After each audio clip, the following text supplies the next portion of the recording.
성룡원의 음악살롱입니다. 오늘은 호연지기를 가지고 거칠 것 없이 한번 나아가 보겠습니다. 그래서 첫 번째 소식은 지난주에 있었던 서울시립교향악단의 연주회였는데요. 그때 카바코스의 베토벤 협주곡 그리고 2부에서 드보르자크 하이든 교향곡이 연주되었답니다.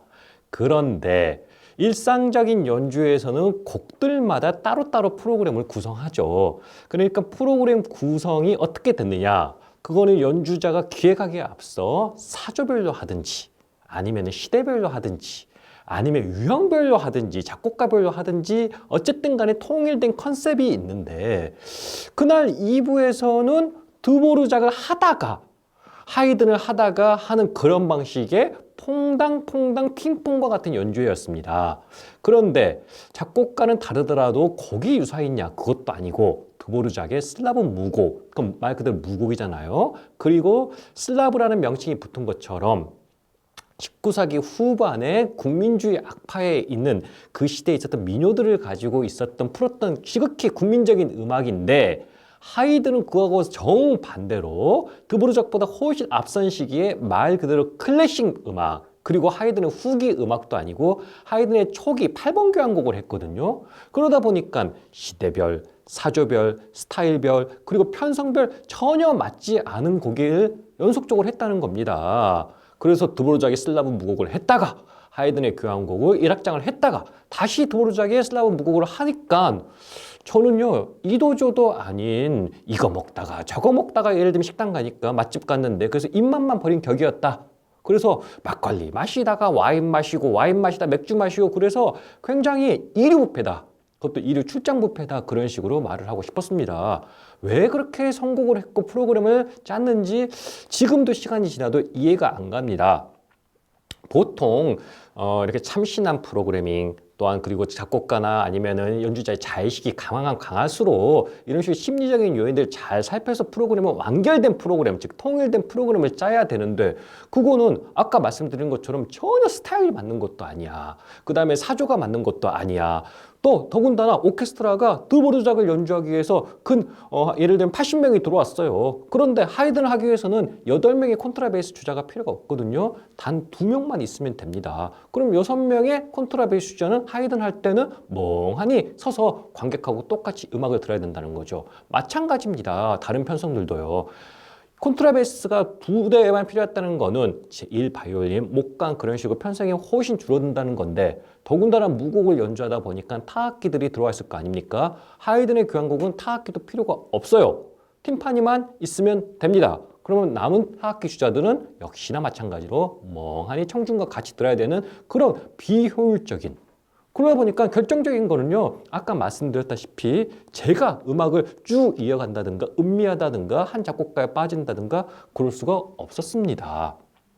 그래서 참신함이 강하거나 아니면은 자의식이 과하다 보면은 이렇게 과유불급 즉 프로그램이 이렇게 된다. 그리고 서울시장 아니더라도요 국내에요 그런 식으로 열린 음악회류에 관객, 청중의 입맛에 따라 구성되는 행진곡 했다가 무곡 했다가 가수 나와서 노래 불렀다가 성악가 나와서 또 이렇게 유명한 아리아 불렀다가 그런 류의 음악회요 너무너무 세고 셌습니다. 굳이 서울시장이 그렇게 관객 지향적으로 그렇게 안 해도 저는 된다고 봅니다. 제일 좋은 프로그램은 뭔지 아십니까? 연주를 잘하는 겁니다.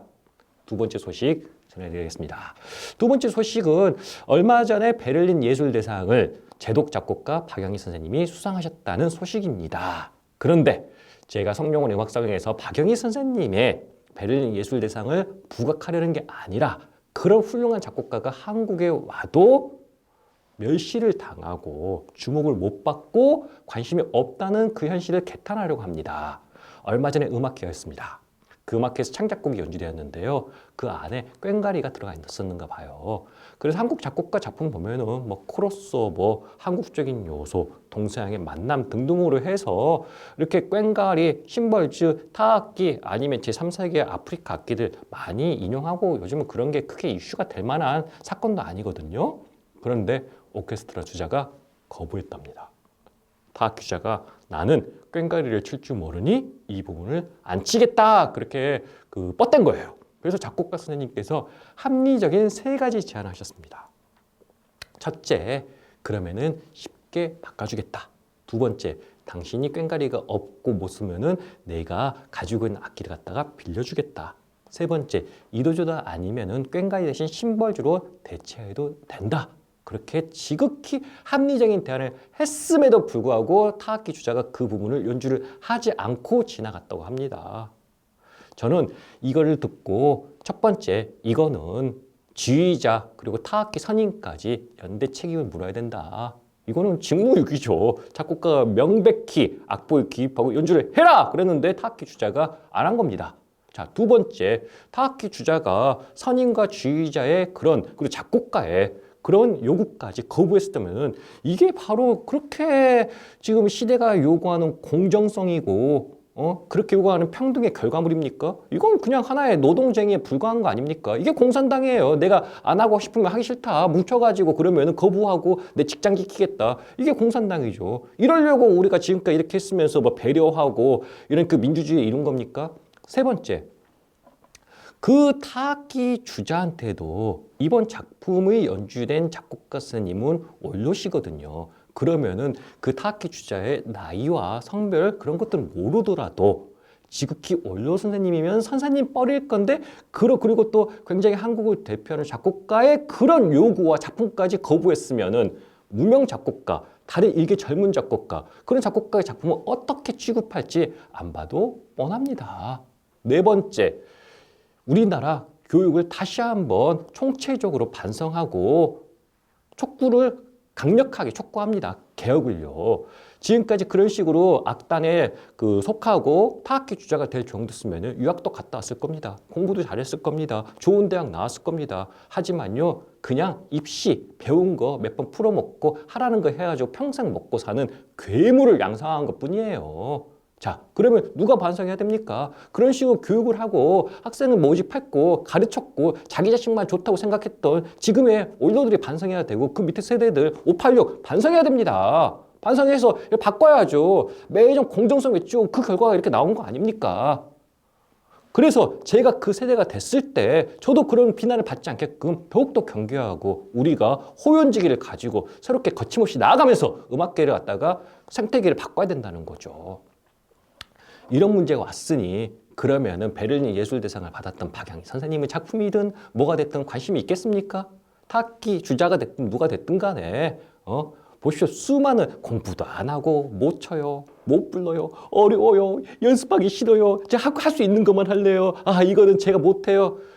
그런 징징거리고 탐구도 하지 않고 공부도 하지 않고 맨날 배운 거 풀어먹고 가르치기만 하고 어떻게 하면 학교에 취직해가지고 언저리에 기웃기웃거리고 이 음악 풍토 정말로 개탄스럽고 이거를 바꿔야 됩니다. 그런 판국에 베를린 예술대상 콧방귀나 끼고 관심도 없을 겁니다.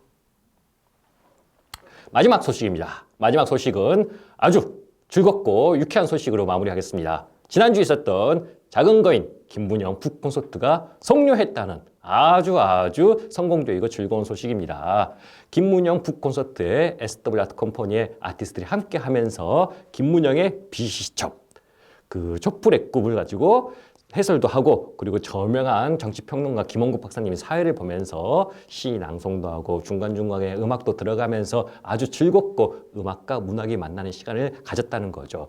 저는 너무나 보람을 느꼈습니다.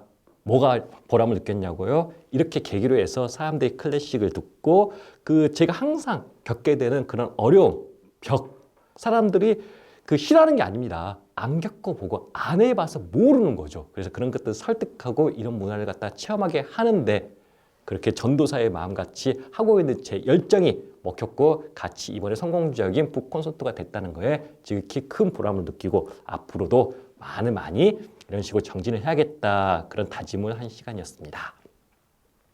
여러분, 그렇게 해서 오늘 성룡원의 음악살롱은 이것으로 마치도록 하겠습니다. 다음 주 벌써 설날이네요. 2020년 까치가 우는 우리 설날. 그래서 저도 그리고 우리 방송을 찍는 미디어피아로 한 주 쉬기로 했습니다. 그래서 여러분 이번 방송 보시고 우리는 2월 달에 만나기로 하겠어요. 다음 주는 방송 없으니까 여러분들도 가족들과 행복한 새해 설날 보내시기 바라고요. 그래서 오늘 마지막 영상으로서는 아까 드보르작 말씀드렸잖아요. 새해를 맞아서 신나는 신년 음악회와 같은 드보르작의 슬라브 무곡 중에 8번을 첨부하고 여러분들과 마치도록 하도록 하겠습니다. 여러분 새해 복 많이 받고 2월 달에 뵙겠습니다.